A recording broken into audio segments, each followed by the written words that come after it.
Массалык маалымат каражаттарынын өкүлдөрү, биздин сиздерге кайрылуубуз. Буга чейин биз көптөгөн жерлерге кайрылганбыз, премьер-министрге, президенттин аппаратына кайрылганбыз. Бул туурал боюнча биз бул автобустун жүрүп баштаганы Көлнө конушуна ошонун башталышынан бери иш алып баратабыз. Мындай айтканда жабылып калгандан кийин, кайра жанакы мэрия жүргүзбөйбүз дегенден кийин. Анан кийин көптөгөн жерлерге жаздык. Бир кылы болгон эле журналисттер менен чыга элек болчубуз. Анан бул нерсе эми коррупция деп сиздерге белгилүү болгондой, буга чейин интернет барактарында көп жолу чыккан бул видеолор, эч кандай тиешелүү натыйжа болгон эмес.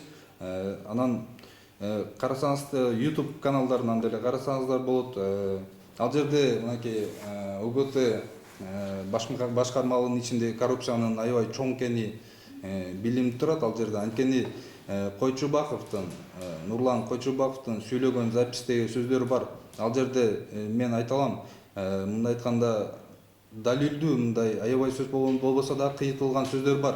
Анткени башынан баштап ушул Сыдыр жол компаниясы иштеп баштагандан баштап $7,000 пара сураганы бул чындык. Бир гана мынакей азыр президент коррупция деп айтып атат. Коррупция менен күрөш кандай жүрүп атат? Сиздерге айтып кетейин. Биз премьер-министрге чейин жазганбыз. Премьер-министрге ушул УГТнын замначальниги Атыкановго чара колдонуңуздар, Койчубаковго чара колдонуңуздар деп, териштириңиздер деп кайрылганбыз. СМБга кайрылганбыз. Ал жактан кандай жооп келди? Мэрияга келди. Мэрияга кат жөнүндө тапшырма берилгенин айтты. Мэрия УГТга эми кайра УГТ өзүбүзгө жооп берет. Жанакы биз чара көргүлө деген адамдар биздин өзүбүзгө жооп берет. Кечирип коюңуздар, анда эч кандай нарушение жок деп. Биз ал кишилерге чара көрдүм деп атабыз. Мынакей СМБнын эмеси эч кандай жооп бере элек бизге. 2 ай болду жазганбыз. Кат жүзүндө жазганбыз. Жообун күтүп дагы эле отурабыз. Анан дагы могул айтайын, 30 июль күнү ушул Сыдыр жол компаниясы жана $7,000 сурагандын $3,000 пара катары берип аткан убакта Ашырматов деген жаран кармалат. Ал жерде жанакы пара деген атайын акчанын да пара деп жазылган болот. Кармалаттагы 24 октябрда 2019 жылы соттун чечими чыгат. Жана Ашырматов деген Нурлан Койчубаковдун мындай айтканда өкүлү болот да, жанакы ортомчу болот да, взяткалап аткандачы, пара алатканда. Анан бул жактан кандай болду? Бул жактан эме болду.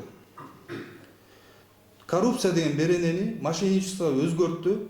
Эң кызыктуусу, бул жерден мындай айтканда жабырлануучу тарапты сотто эч кандай чакырган эмес. Чакыруу да берген эмес.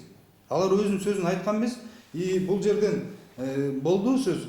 Жана Ашырматов деген ортомчу адам Сыдыр жол KG компаниясынын директорунун мен мурдакы таанышымын деп койгонда, ал эч кандай тааныш эмес.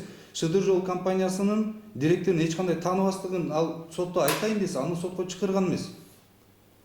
Бул жерден жабырлануучу тарапты сотко чакырбай туруп, коррупция беренесин мошенничествого өзгөртүп, 260 000 мындай айтканда штраф төлөдү, чыгып кетти. Коррупциянын башында отургандар эч кандай жоопкерчиликке тартылбайт.